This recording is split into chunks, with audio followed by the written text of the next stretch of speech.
Hey everyone, Mr. Dempsey here. This is guide for round 15 of the Nations Cup. Let's get this started. For this first turn, brake when you reach the 150 meter mark. Brake as much as you can, then slowly ease off of the brakes, get the car pointing where you want to go, and then start to fully accelerate. Bring yourself to the right side of the track, and in between the 150 meter mark, there's an orange little marker on the right. Brake just before you reach it, brake hard for a very short moment, quickly ease off of the brakes, then carefully accelerate. Then ease off the throttle as you go through this turn, just try to keep yourself to the right side of the track, and brake well before you reach the 50 meter mark. Carefully accelerate out of this turn as it's very easy for the car to want to spin out over here. Eventually you want to bring yourself to the left side of the track, and you want to start to brake as you go under the big Dunlop sign. You can also use the sound of the new sector starting as your cue to start to brake, and you want to try to bring yourself all the way to the inside of the turn. Carefully accelerate, ease off the throttle, carefully accelerate once again. Just before you reach this thin white line that's on the left, you want to brake hard for a very short moment, quickly ease off of the brakes, just get the car as close as you can to the apex, carefully accelerate and brake when the curb on the left ends. Go a little bit wide, then bring yourself in.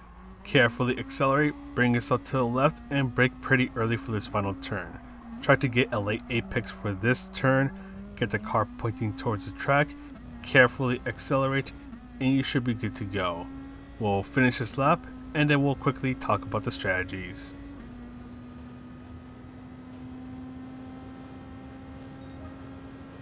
For this qualifying session, you have 10 minutes to try to get a good qualifying time.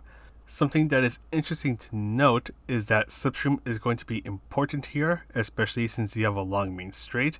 So trying to be behind someone will help you out with your qualifying times on the main straight, but you do also have to worry about the dirty air that comes from these cars.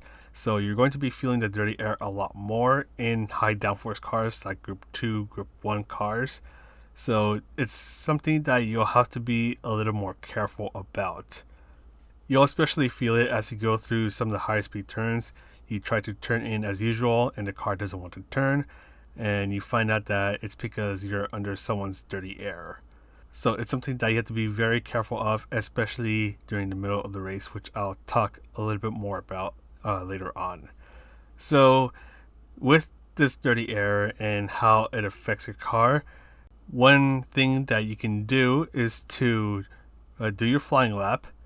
Then when you finish your flying lap, you exit out of the qualifying session and then jump back in immediately. Then you just rinse and repeat that until you run out of time. That way you don't have to go all the way around to go into the pit stop to get new tires. All you have to do is just jump out, then jump back in. You'll have fresh new tires and you won't have to worry too much about the tire wear. Well, I mean, even though the tire wear is somewhat low, I still think it's a bit of a good idea just to back out, then jump back in. But either way, let's say that you don't care about that. You just want to try to set some times in, even if you have to deal with the tire wear. Then you will have up to 6 chances to try to get a good qualifying time. For the race strategy, before we even mentioned that, this is a standing start, so bring the traction control down to 1. Then once you feel comfortable enough, you can bring it back down to 0 or to whatever you normally have it at. The car that we'll be using will be the 2016 MOTUL GTR, since this car is notably the best when it comes to fuel saving. The fuel consumption rate is at ×5, which makes this race a fuel saving race, so you pretty much just want to stick with this car. It is possible to no stop this race. It's just that you have to shift at different times depending where you are on the track. If you are on the main straight, you can shift when the bar on the bottom of the screen is at around 50% full. If you are basically anywhere else, shift when the bar on the bottom of the screen is before or at 25% full. Try to maintain the slipstream from the cars ahead of you, because especially on the main straight, it will let you catch up to them, which will make it a little bit harder for them to break away from you. this will be especially the case if they are one-stopping the race. So if they want to go refuel at some point, then they have to push really hard to try to break away from you. But if you're able to keep up with them for a majority of the race until they go to the pit stop, then you have a really good chance of passing them, and it is possible that they will not be able to catch up to you, especially if this is towards the end of the race. So if you can, try to go for the no stop and just try to maintain the slipstream throughout the race. However, that is a little bit easier said than done because we are in high downforce cars, so the dirty air is going to be affecting us quite a bit. So even though the tire wear isn't that high, you still have to worry about the dirty air anyways, because it will increase your tire wear a little bit more. So the car will get pretty understeery, especially as you go through some of the sharper corners. But going back to the fuel issue, let's say you're not much of a fuel saver, then you will have to pit at some point to refuel, since the car will not be able to make it under one tank of gas or fuel if you do end up pushing the car a little bit more. So depending on how much you end up fuel saving, it is possible that you won't spend much time at all refueling. But if you go all out from the very start of the race and don't fuel save at all, then you could face quite a bit of time refueling at the pit stop. And once again, this is still going to be a problem if those on the no stop are able to keep up with you and stay within your slipstream.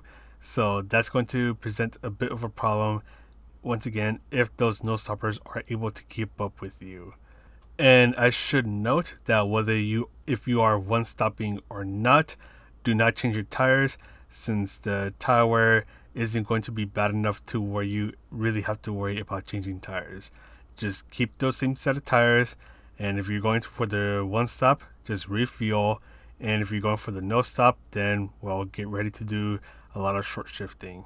So I would say try to go for the no stop if possible, but if you're not into that sort of thing, or you can't do it for any reason, then just try to do some fuel saving along the way. That way you don't have to spend an eternity at the pit stop. But I would also like to note, sorry for not having any audio here for the qualifying and the race strategies. I was live streaming this race, and for some reason the audio didn't go through. So the next time I do these guides, I'll make sure that I have the audio actually there. But anyways, that is pretty much it from me. I'm going to go ahead and sign off now. So this is Mr. MCA wishing you a good race, and I'll see you in the next video.